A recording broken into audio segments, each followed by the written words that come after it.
Way back in ancient Greece, folks decided the absolute best way to honor their biggest god, Zeus, was to throw him a massive party. But this wasn't about eating cake and hanging out. It was all about running fast.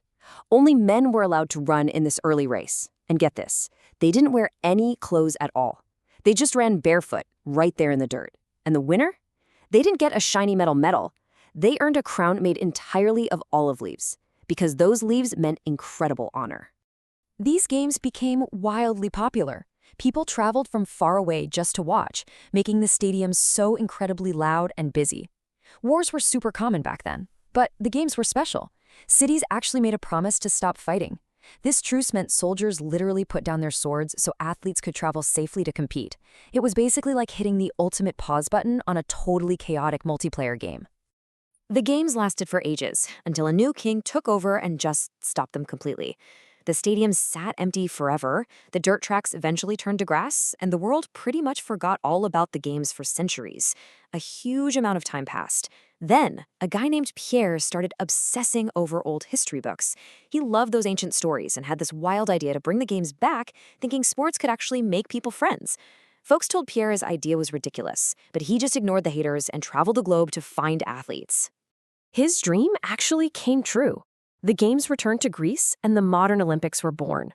Countries united to send athletes to play, competing in track and swimming with crowds cheering loudly all over again. And the funniest part? The earliest modern winner was an American named James, and he actually took home a silver medal, not a gold. Women were not allowed to play at the beginning. Pierre honestly thought it was a bad idea, but women athletes demanded a chance. So when the Games eventually moved to Paris, women finally joined in, dominating in tennis and golf. Even then, the Games really struggled to find an audience.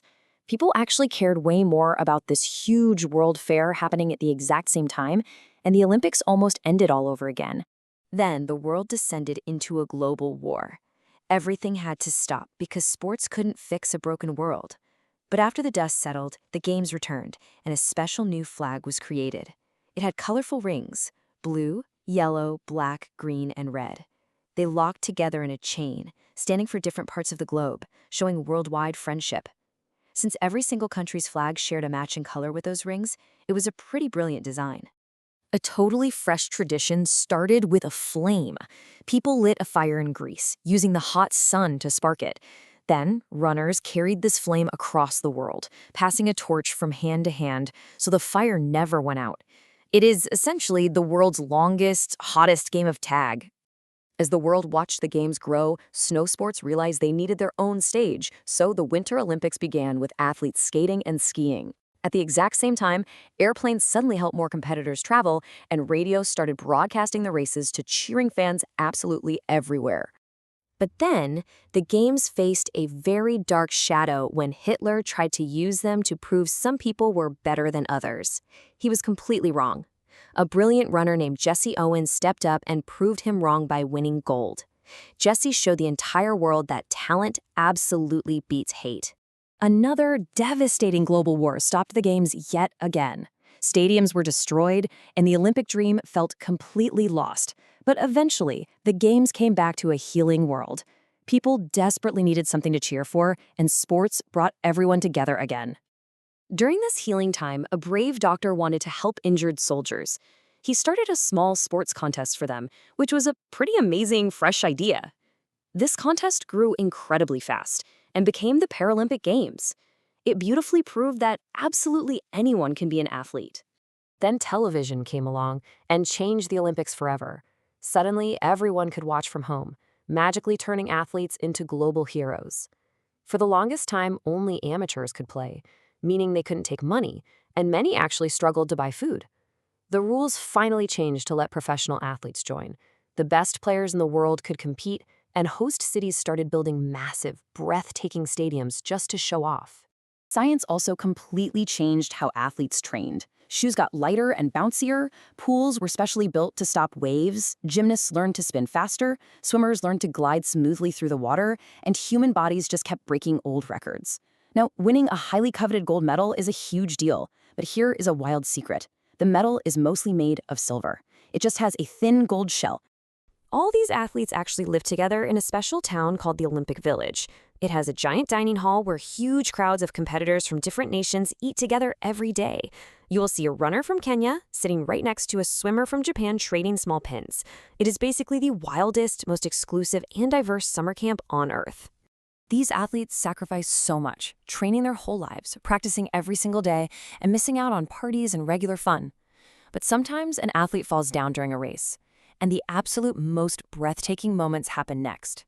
Another runner will stop to help them up.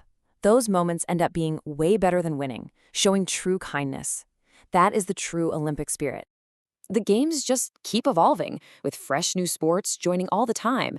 Skateboarding is an Olympic sport now, and breakdancing even got a turn.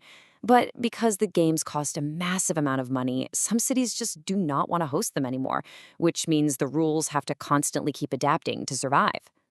The Olympics really show us how small the world is.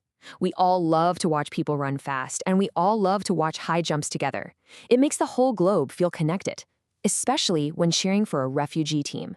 These are athletes who do not have a safe home country, and they run purely for hope.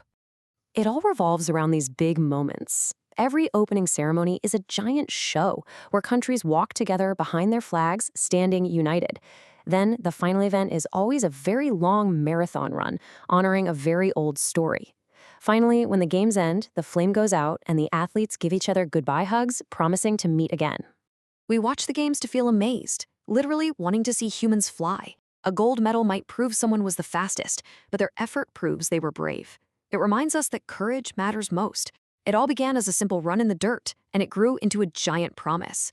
The world obviously still fights, but for a short time, people put down their swords. They pick up a torch instead, remembering we share this planet. But with the games getting so massive and expensive, you have to wonder, will they keep bringing us together, or will the flame eventually burn out? Hey, if you enjoyed wandering through this story with me, definitely hit that like button, share this with your friends, and subscribe so we can explore more amazing things together.